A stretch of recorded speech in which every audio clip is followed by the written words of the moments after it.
ಮತ್ತೊಮ್ಮೆ ನಮ್ಮ ಟಿವಿ ಅರ್ಪಿಸುವ ನಮ್ಮ ಸವಿರುಚಿ ಕಾರ್ಯಕ್ರಮಕ್ಕೆ ತಮಗೆಲ್ಲರಿಗೂ ಪ್ರೀತಿಯ ಸ್ವಾಗತ. ಇದು ಅಡುಗೆ ಮನೆ ನಮ್ದು, ಹೊಸ ರುಚಿ ನಿಮ್ದು. ಓಕೆ, ಒಂದು ಕೇರಳದ್ದು ಸ್ಪೆಷಲ್ ಡಿಶ್ ಆಯ್ತು. ಈಗ ಇನ್ನೊಂದು ಯಾವ್ದು ಹೇಳ್ಕೊಡ್ತೀವಿ? ಇನ್ನೊಂದು ಹಾಗಲಕಾಯಿ ಕಟ್ ಮಾಡಿ ಬಿಸಿಲಿಗೆ ಒಣಗಿಸಬೇಕು. ಅದರ ಪ್ಯಾಕೆಟೇ ಸಿಗ್ತದೆ. ಓಕೆ, ಮನೆಯಲ್ಲಿ ಕೂಡ ಮಾಡ್ಕೊಳ್ಬಹುದು. ಪ್ಯಾಕೆಟ್ ಸಿಗ್ತದೆ. ಅದರ ಕಿಸುಂಬುರಿ ನಮ್ಮ ಅತ್ತೆಯವರು ಮಾಡ್ತಿದ್ರು. ಅದು ಈಗ ನಾನು ಕೂಡ ಮಾಡ್ತೀನಿ. ಹಳೆ ಕಾಲದ ಡಿಶ್ ಇದು. ಓಕೆ, ರೆಡಿ ಮಾಡುವ.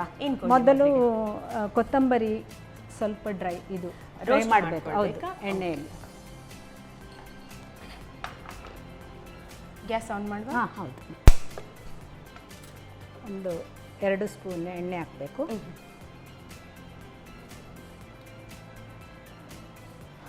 ಮತ್ತು 2 ಸ್ಪೂನ್ ಕೊತ್ತಂಬರಿ. ಓಕೆ, ಕೊತ್ತಂಬರಿ ಮಾತ್ರ ಫ್ರೈ? ಹೌದು, ಕೊತ್ತಂಬರಿ ಮಾತ್ರ. ಇದು ಒಂದು ಬ್ರೌನ್ ಕಲರ್ ಬರುವ ಹಾಗೆ ಫ್ರೈ ಮಾಡಿ. ಅಂದರೆ ಹೀಗೇನೆ ಹಾಕ್ಕೊಳ್ಳಿ? ಇಲ್ಲ, ಹಸಿ ಇಲ್ಲ, ಹೀಗೆ ಸ್ವಲ್ಪ ಪರಿಮಳ ಬರಬೇಕು ಅದಕ್ಕೆ. ಹೌದು. ಇದು ಅಂದರೆ ಇದು ಊಟಕ್ಕೆ ಒಳ್ಳೇದಾಗ್ತದೆ, ಗಂಜಿಗೆ ಕೂಡ ಒಳ್ಳೇದಾಗ್ತದೆ. ನೀವು ಫ್ರೈ ಮಾಡ್ಕೊಳ್ಳೋದಂತ ಹೇಳಿದ್ರಿ, ಅಂದ್ರೆ ಹಾಗಲಕಾಯಿ ಡ್ರೈ ಅದು ಫ್ರೈ ಮಾಡಿ ಚೂರು ಮಾಡಬೇಕು. ಈ ನೀರುಳ್ಳಿ ಚೂರು ಮಾಡ್ತೇವಲ್ಲ, ಹಾಗೆ ಚೂರು ಮಾಡಿ ಈ ಗ್ರೈಂಡ್ ಮಾಡಿದ್ದಕ್ಕೆ ಬೆರೆಸುವುದು. ಇನ್ ಕೆಲವರು ಖಾಲಿ ಹಾಗಲಕಾಯಿಗೆ ಸ್ವಲ್ಪ ಪೇಸ್ಟ್ ಎಲ್ಲ ಮಾಡಿ ಫ್ರೈ ಮಾಡ್ಕೊಳ್ತಾರೆ ಊಟ. ಅದು ಮಾಡ್ತಾರೆ. ಹೌದು, ಇದು ರೆಡಿ ಸಿಗುವ ಪ್ಯಾಕೆಟು. ಇಲ್ಲದಿದ್ರೆ ಮುಂಚಿನ ಕಾಲದವರು ಇದು ಬಿಸಿಲಿಗೆ ಒಣಗಿ ಹಾಕಿ ಎಲ್ಲ ರೆಡಿ ಮಾಡ್ತಿದ್ರು ಡಬ್ಬಿಯಲ್ಲಿ. ಈಗೆಲ್ಲ ಪ್ಯಾಕೆಟ್ ಸಿಗ್ತದೆ. ನಾವು ಹೆಣ್ಮಕ್ಳೆಲ್ಲ ಜಾಸ್ತಿಯಾಗಿ ಮನೆಯಲ್ಲಿ ಇರ್ತಿದ್ರು. ಎರಡು ಕೂಡ ನೋಡ್ಕೊಳ್ಬೇಕು, ಈ ಕಡೆ ಜಾಬಿಗೆ ಹೋಗ್ಬೇಕು, ಮನೆಯಲ್ಲಿ ಕೂಡ ನೋಡ್ಕೊಳ್ಬೇಕು. ಮತ್ತೆ ಈಗ ಎಲ್ಲ ರೆಡಿಮೇಡ್ ಸಿಗ್ತದೆ ಅಲ್ವಾ? ಇದು ಪ್ಯಾಕೆಟ್ ಸಿಗ್ತದೆ ನಮಗೆ. ಹೌದು, ಇದು ಸಾಕು. ಬ್ರೌನ್ ಕಲರ್ ಆಗಿದೆ. ಗ್ಯಾಸ್ ಆಫ್ ಮಾಡಿ. ಹೌದು, ಇನ್ನು ಗ್ರೈಂಡ್ ಮಾಡುವ ಮೊದಲಿಗೆ.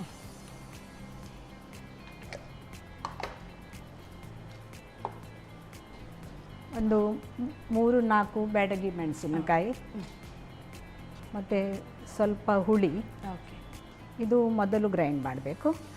ಮತ್ತು ತೆಂಗಿನಕಾಯಿ ಸ್ವಲ್ಪ ಗ್ರೈಂಡ್ ಮಾಡಿದರೆ ಸಾಕು. ನೀರೇನಾದರೂ? ಇಲ್ಲ ಇಲ್ಲ, ನೀರು ಆಡಲಿ. ಡ್ರೈ? ಹೌದೌದು. ಓಕೆ.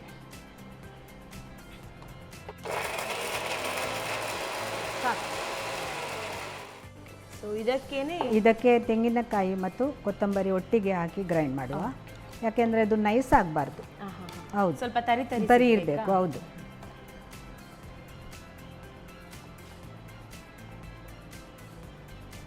ಸೊ ತೆಂಗಿನ ತುರಿ ಸ್ವಲ್ಪ ಜಾಸ್ತಿನೇ ತಗೊಳ್ಬೇಕಾ?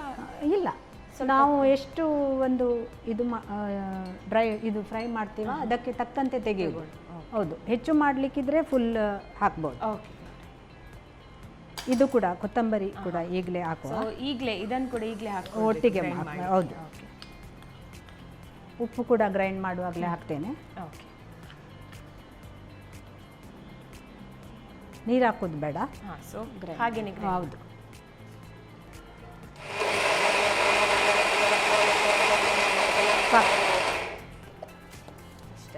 ಹಾಂ, ಸಾಕು ಸಾಕು.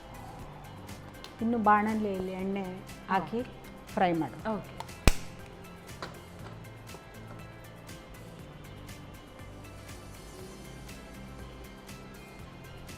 ಸೊ ಇದಕ್ಕೇನು ಪೇಸ್ಟ್ ಎಲ್ಲ ಏನು ಮಾಡಿಲ್ಲ, ಡೈರೆಕ್ಟ್ ಫ್ರೈ ಮಾಡ್ಕೊಳ್ಳಿ? ಡೈರೆಕ್ಟ್ ಫ್ರೈ ಮಾಡೋದು.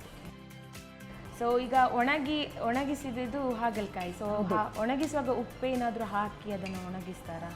ಮುಂಚಿನವರು ಎಲ್ಲರೂ ಉಪ್ಪು ಅದಕ್ಕೆ ಸವರಿಸಿ ಒಂದು ಸ್ವಲ್ಪ ಹೊತ್ತು ಇಡ್ತಿದ್ರು, ಮತ್ತೆ ಬಿಸಿಲಿಗೆ ಒಣಗಿ ಹಾಕ್ತಿದ್ರು. ಈಗ ಪ್ಯಾಕೆಟ್ನಲ್ಲಿ ಇರುವುದಕ್ಕೆ ಉಪ್ಪು ಇರುವುದಿಲ್ಲ ಅಷ್ಟು, ಮತ್ತೆ ನಾವು ಅದಕ್ಕೆ ನಾವೇ ಸ್ವಲ್ಪ ಆ್ಯಡ್ ಮಾಡೋದು. ಸೊ ಇದು ಒಣಗಿಸುದಂತ ಹೇಳಿದ್ರಿ. ಸೊ ಎಷ್ಟು ದಿವಸ ಇದನ್ನು ಒಣಗಿಸಬೇಕು? ಅಂದರೆ ಎಷ್ಟು ಸೂರ್ಯನ ಸರಿ ಬಿಸಿಲಿದ್ರೆ ಒಂದು 5-6 ದಿವಸ ಸಾಕು. ಅದು ನಮಗೆ ಮುಟ್ಟುವಾಗ ಗೊತ್ತಾಗ್ತದೆ. ಓಕೆ, ಅಂದರೆ ಕ್ರಿಸ್ಪಿ. ಹೌದು, ಕುರುಕುರು ಆಗ್ತದೆ. ಹೌದು, ಅದು ಅಷ್ಟು ಒಣಗಿಸಿದ್ರೆ ಸಾಕು. ಹೌದು. ಮತ್ತು ಡಬ್ಬಿಯಲ್ಲಿ ನಾವು ಅಂದರೆ ಸ್ಟೋರೇಜ್ ಮಾಡಿ ಇಡ್ಬೋದು. ಆಗಾಗ ನಮಗೆ ಬೇಕಾದಾಗ ತೆಗೆದು ಪದಾರ್ಥ ಮಾಡ್ಕೊಳ್ಳಿ. ಹೌದು. ಸೊ ಎಣ್ಣೆ ಕಾಯ್ತಾ ಇದೆ. ಹೌದು.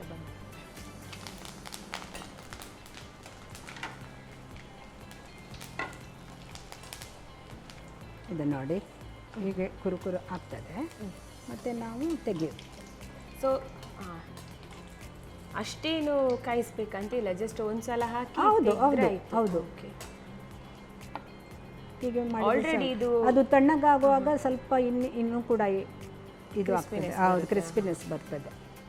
ಆಲ್ರೆಡಿ ಅದು ಒಣಗಿರುತ್ತೆ. ಒಣಗಿರುತ್ತದಲ್ವಾ, ಸರಿ ಒಣಗಿದ್ರೆ ಏನು ಹಾಳಾಗುವುದಿಲ್ಲ ಇದು. ಹೌದು, ಅದರ ನೀರಿನ ಅಂಶ ಎಲ್ಲ ಹೋಗ್ಬೇಕು. ಹೌದು, ಅಷ್ಟೇ. ಇದು ಗ್ರೈಂಡ್ ಮಾಡಿದ್ದು ಸಾಕಂತ ಕಾಣ್ತದೆ. ಹೌದು, ಒಣಗಿದ ಮೇಲೆ ತಣ್ಣಗಾದ್ಮೇಲೆ ಚೂರು ಮಾಡುವ. ಓಕೆ, ಇದಕ್ಕೆ ಈಗ ಗ್ಯಾಸ್ ಆಫ್ ಮಾಡಿ. ಗ್ಯಾಸ್ ಆಫ್ ಮಾಡಿ. ಇದಕ್ಕೆ ಈಗ ಕೋಕೋನಟ್ ಆಯಿಲ್ ಸ್ವಲ್ಪ, ಸೊ ಗ್ರೈಂಡ್ ಮಾಡಿದ ಮಿಶ್ರಣಕ್ಕೆ. ಹೌದು, ಸ್ವಲ್ಪ 1 ಸ್ಪೂನ್ ಸಾಕು. ಮತ್ತು ನೀರುಳ್ಳಿ ಚೂರು ಸಣ್ಣ ಸಣ್ಣದು ಮಾಡಿದರೆ ಒಳ್ಳೆಯದು. ಹೌದು,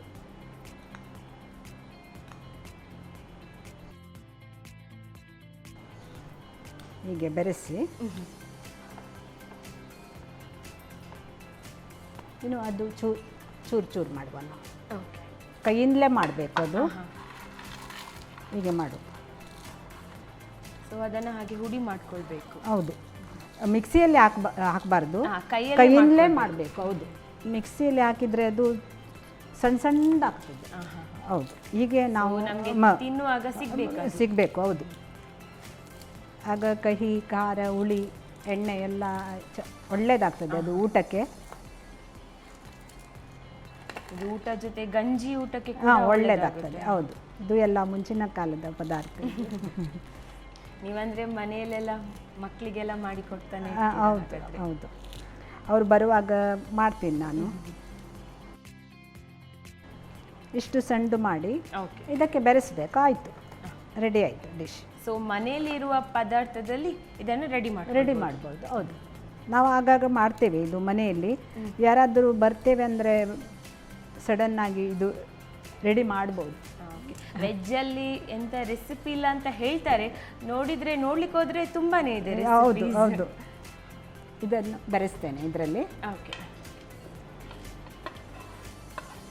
ಆಯಿತು. ಹಾಗಲಕಾಯಿ ಕಿಸುಂಬರಿ ರೆಡಿ ಆಯಿತು. ಓಕೆ, ಸರ್ವ್ ಮಾಡುವ. ಓಕೆ, ಸರ್ವ್ ಮಾಡ್ಕೊಳ್ಳಿ. ಹೌದು, ಈ ಹಾಗಲಕಾಯಿ ಕಿಸುಂಬರಿ ರೆಡಿ ಆಯಿತು. ಓಕೆ, ಇದನ್ನು ಸರ್ವ್ ಮಾಡ್ತೀನಿ.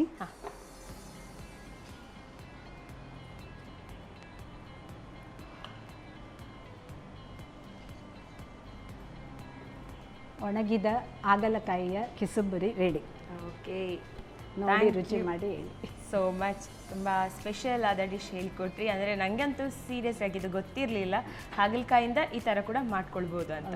Okay, thank you so much madam. Thank you. ನೋಡಿದ್ರಲ್ಲ ವೀಕ್ಷಕರೇ, ಹಾಗಲಕಾಯಿ ಕಿಸುಂಬರಿ ಯಾವ ರೀತಿ ಮಾಡ್ಕೊಳ್ಳೋದು ಅಂತ ಒಂದ್ಸಲ ನೋಡ್ಕೊಂಡು ಬನ್ನಿ. ಹಾಗಲಕಾಯಿ ಕಿಸ್ಮುರಿ ತಯಾರಿಸುವ ವಿಧಾನ. ಮೊದಲಿಗೆ 2 ಚಮಚ ತೆಂಗಿನ ಎಣ್ಣೆಯಲ್ಲಿ 2 ದೊಡ್ಡ ಚಮಚ ಧನಿಯಾ ಬೀಜವನ್ನ ಹುರಿದಿಟ್ಟುಕೊಳ್ಳಿ. ನಂತರ 3-4 ಒಣಮೆಣಸಿಗೆ ಚಿಕ್ಕ ನಿಂಬೆ ಗಾತ್ರದಷ್ಟು ಹುಣಸೆ ಹಣ್ಣು ಹಾಕಿ ನುಣ್ಣಗೆ ಪುಡಿ ಮಾಡಿಕೊಳ್ಳಿ. ಆನಂತರ 1 ಕಪ್ ತೆಂಗಿನ ತುರಿ, ಹುರಿದ ಧನಿಯಾ, ರುಚಿಗೆ ತಕ್ಕಷ್ಟು ಉಪ್ಪು ಹಾಕಿ ರುಬ್ಬಿಕೊಳ್ಳಿ. ಬಳಿಕ ಸ್ವಲ್ಪ ಎಣ್ಣೆ ಬಿಸಿ ಮಾಡಿಕೊಂಡು ಬಿಸಿಲಿನಲ್ಲಿ ಒಣಗಿಸಿದ ಹಾಗಲಕಾಯಿಯನ್ನ ಹುರಿದಿಟ್ಟುಕೊಳ್ಳಿ. ಸ್ವಲ್ಪ ತಣ್ಣಗಾದ ನಂತರ ಕೈಯಲ್ಲೇ ಪುಡಿ ಮಾಡಿ ರುಬ್ಬಿದ ಮಿಶ್ರಣಕ್ಕೆ ಸೇರಿಸಿ 1 ಚಮಚ ತೆಂಗಿನೆಣ್ಣೆ, ಹೆಚ್ಚಿದ ಈರುಳ್ಳಿ ಹಾಕಿ ಚೆನ್ನಾಗಿ ಬೆರೆಸಿ. ಈಗ ರುಚಿಕರವಾದ ಹಾಗಲಕಾಯಿ ಕಿಸ್ಮುರಿ ಸವಿಯಲು ರೆಡಿ. ಓಕೆ, ಇವತ್ತಂತೂ ವೆಜ್ಜಲ್ಲಿ ಒಂದು ಬಹಳ ಒಳ್ಳೆ ಡಿಶ್ ಮಾಡಿಕೊಟ್ಟಿದ್ದೀರಿ. ಒಂದಂತೂ ಕೇರಳದ ಸ್ಪೆಷಲ್ ಡಿಶ್. ಟೇಸ್ಟ್ ಮಾಡ್ಕೊಳ್ಳೋಣ. ಟೇಸ್ಟ್ ಮಾಡಿ. ಫುಲ್ ವೆಜಿಟೇಬಲ್ಸ್ ಇದೆ ಇದರಲ್ಲಿ. ಹೌದು, ಈಗ ಡ್ರೈ ಆಯಿತು ನೋಡಿ. ಮಾಡಿ ಟೇಸ್ಟ್.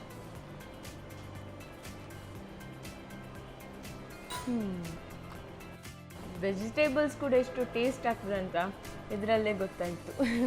ಯಾಕಂದರೆ ಅಷ್ಟು ಫ್ಲೇವರ್ ಒಳ್ಳೆ ಸಿಗ್ತಾ ಉಂಟು ತಿನ್ನುವಾಗ. ಹೌದು, ಅದು ಕೂಡ ಊಟದ ಜೊತೆ ಏನಾದರೂ ಟೊಮೆಟೊ ಸಾರು ಆ ಥರ ಇದ್ದು ಇದನ್ನು ಸೈಡ್ ಡಿಶ್ ಆಗಿ ತಿನ್ಕೊಳ್ಬೋದು. ಹೌದು ಹೌದು, ತಿನ್ಬೋದು. ತುಂಬಾ ಚೆನ್ನಾಗಿದೆ. ಹೌದು, ನೆಕ್ಸ್ಟ್ ಇದು ಹಾಗಲಕಾಯಿ.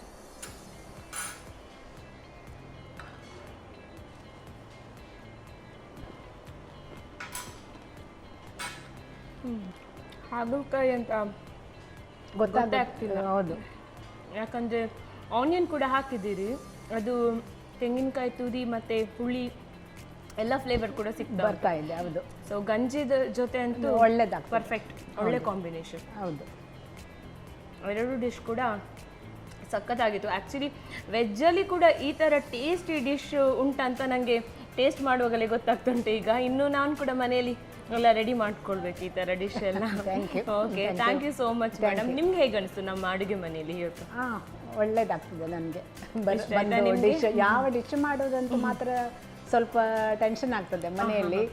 ಮಾಡಿದ್ದೇ ಮಾಡೋದು ಬೇಡ ಅಂತ, ಸ್ಪೆಷಲ್ ಆಗಿ ಏನು ಮಾಡೋದು ಅಂತ ಆಲೋಚನೆ ಮಾಡ್ತಾ ಇದ್ದೆ. Okay, thank you. ಯಾಕಂದ್ರೆ ಎರಡು ಕೂಡ ಸ್ಪೆಷಲ್ ಆಗಿತ್ತು ಇವತ್ತು ಡಿಶ್.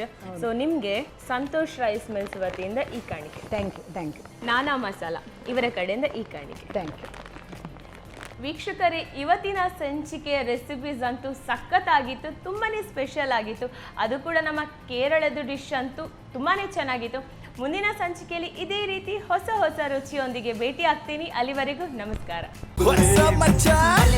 ನಮ್ಮ ಟಿವಿ ಫೇಸ್ಬುಕ್ ಪೇಜ್ ನ ಲೈಕ್ ಮಾಡಿ, ಯೂಟ್ಯೂಬ್ ಚಾನೆಲ್ ನ ಸಬ್ಸ್ಕ್ರೈಬ್ ಮಾಡಿ, ನಮ್ಮ ಎಲ್ಲಾ ಯೂಟ್ಯೂಬ್ ವಿಡಿಯೋ ಅಪ್ಡೇಟ್ಸ್ಗೆ ಬೆಲ್ ಐಕಾನ್ ಕ್ಲಿಕ್ ಮಾಡಿ. ನಮ್ಮ ಟಿವಿ, ಕರಾವಳಿ ಕರ್ನಾಟಕದ ನಾಡಿಮಿಡಿತ.